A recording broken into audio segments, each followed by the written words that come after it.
Hello everyone, welcome back to another episode of GeoPod. I'm your host Dylan Woods, and on this episode I'd like to discuss the recent developments within the Middle East, in particular the recently brokered ceasefire between Hezbollah and Israel, as well as the recent surge in the Syrian civil war, which saw the Syrian rebels overtake the city of Aleppo a few days ago. So let's start with the situation in Lebanon. It appears Israel's ongoing military campaign in the south of Lebanon has come to an end with this recently brokered ceasefire agreement, which has long been in the making. Now, the funny thing about this agreement is that it basically means, or it basically entails, a revitalized version of UN Resolution 1701, which came into effect in the aftermath, or as a conclusion rather, to the 2006 Lebanon war fought between Hezbollah and Israel, the first full-scale conflict waged between Israel and the terrorist organization. Now, when we talk about UN Resolution 1701, we also at the same time have to talk about reasons why it failed and the reasons why it is not in effect right now. So, UN Resolution 1701 pretty much guaranteed Israel that Hezbollah would withdraw south from the Litani River, as well as the complete disarmament of the terrorist organization overseen by the Lebanese government, as well as a United Nations force, UNIFIL, consisted of approximately 10,000 troops. Now, obviously, that endeavor failed, with Hezbollah becoming arguably the most heavily armed and well-organized terrorist organization the world has ever seen in the aftermath of that. So then one might ask, well, what's different about this particular ceasefire if it's just a revitalized version of UN Resolution 1701, given that all the conditions outlined within the UN resolution are in effect right now? The reason why it is different is because this time Israel has been allowed to directly intervene militarily whenever the ceasefire should be cast aside, should be broken, for lack of better words. So it allows Israel some sort of guarantees regarding its own security, especially that of its northern communities. And that's a huge deal, because previously the ceasefire has been brokered by Hezbollah. The reason why UN Resolution 1701 failed is because Hezbollah, not just because the terrorist organization's hatred towards Israel, but the huge leverage they enjoy within Lebanese society, especially within cultural, political, religious, and even judicial frameworks within Lebanese society.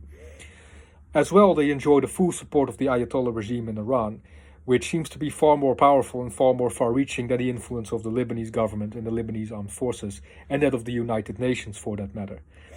Also, what the Lebanese politicians and Lebanese armed forces have shown over the last few decades is that they lack an incredibly coherent command and control structure. They're hugely prone to corruption, many among which are, let's say, sympathetic to Hezbollah, not just within the ranks of the Lebanese armed forces, but also within the ranks of UNIFIL. UNIFIL simply hasn't done its job, and somehow, for some reasons, they've gotten away with it. No one takes any responsibility within the United Nations, especially not the Secretary General Antonio Guterres, but hey, there's nothing new there. But anyway, this time the Israelis do have that ability, do have that legitimacy to intervene directly should Hezbollah at any point in time break the ceasefire agreement. Now then, of course, we still have the question, will this ceasefire last? And so yes, for how long? I do believe the ceasefire will last at least for a short period of time, given the fact that Hezbollah's entire command and control structure has been obliterated. Hezbollah has lost thousands of its combatants, 60 to 70% of its munition stockpiles. The smuggling routes leading from Iraq and Syria into Lebanon are mostly compromised by the IAF, the Israeli Air Force. So yes, as of this point in time, I do believe the ceasefire will hold, simply because Hezbollah cannot sustain its fight against Israel. They've been battered. Huge portions of its organization have been left obliterated, and Israel has emerged out of this conflict the obvious victor. And everyone who says anything to the contrary is simply dim-witted. However, Hezbollah has been allowed, at least to some degree, once again, a moment to catch its breath. A moment, even though it might not enjoy similar liberties, let's say, as it would have in 2006, they are not left completely obliterated. There are remnants left. They still have an incredibly strong foothold within Lebanese society and within Lebanese political frameworks and religious institutions. So this isn't by any means, this doesn't mark the end of the terrorist organization Hezbollah. And Iran will most certainly look to any means at its disposal to reinvigorate, to revive, and to regenerate the organization, given the fact that it stands at the very tip of the spear of Iran's proxy network. Now, let's talk about Syria, because quite some surprising events, I would say, have occurred over the course of the past few days. Syrian rebels have taken the city of Aleppo, which comes as a huge surprise to many, given the fact that the war was left more or less in the status quo over the course of the past few years. They've initiated a very, I would say, efficient blitzkrieg, having casted the pro-Assad forces, the regime forces, out of Aleppo, and are now waging battles across multiple territories within Syria. And we can see all across the map, also as well as particularly in the Idlib province, I believe, there's a lot of fighting going on at this moment. So the rebels are gaining momentum, and they seem to be eager to revitalize their efforts. And they believe this time they can make a final push and topple the Assad regime as a whole. So then the question becomes, why do they choose to do this now? Well, there are various reasons for that. Obviously, they have been planning such an advance, let's say, for a very long time. You don't just initiate an advance of this magnitude. You don't just take this second largest city in Syria on a whim. There's a huge amount of planning, extensive, in-depth planning that has occurred before this development and before this advance in order to make it a giant success. However, there's another thing that weighs into this timeline, I believe, and that is we have to understand that the pro-Assad forces, the regime's forces, are dependable on its allies, particularly Russia, Iran, and Hezbollah, all three of which are either engaged in significant conflicts or whose resources and means and capabilities have been degraded to a very far extent by Israel.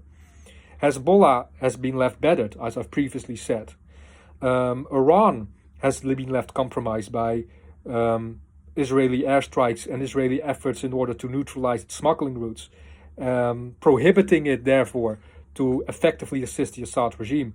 Russia is waging an exhausting war within Ukraine, to the point that it extracted its S-300 aerial defensive systems from Syria. So even though Russia is still active within Syria and initiating airstrikes against rebel positions, the scale in which they can effectively support the Assad regime is in no way or shape similar to the scale they could have done so before their invasion of Ukraine. And I believe the Syrian rebels are very aware of this, and that's why they chose to initiate their advance at this moment in time, in order to isolate the Assad regime, given the fact that all of its most significant allies are left otherwise engaged. So there's, on the one side, we have an extensive planning, obviously intelligence gathering and recruitment of forces and structuring of forces that have preceded this assault. And on the other hand, we have the dwindling status and capabilities of Assad's allies within the region and beyond. So it's very interesting to see how the situation will develop, whether the Syrian rebels will be able to further their advance into the Hama province and eventually isolate Assad's forces there even further. There's even the notion now that Assad has left Syria and has fled to Russia, which stands as, well, not a good sign if you're a pro-Assad supporter, I would say. Because most of the times when monarchs and leaders and rulers and politicians start fleeing their own country, it doesn't mean much good, so to say. So it's very interesting to see how the rebels will be able to maintain this momentum, and whether they will be able to take full advantage of it and eventually topple the Assad regime, something which they have been seeking to do for almost 15 years now. So yeah, that's all I wish to share with you today in this short but I hope informative clip. If you have any comments or questions for me, please feel free to leave them in the comments section down below. I'll also ask you kindly to leave a like beneath this video and subscribe to my channel. I hope to disseminate more content to you guys in the near future. I once again thank you for your time and have a blessed day.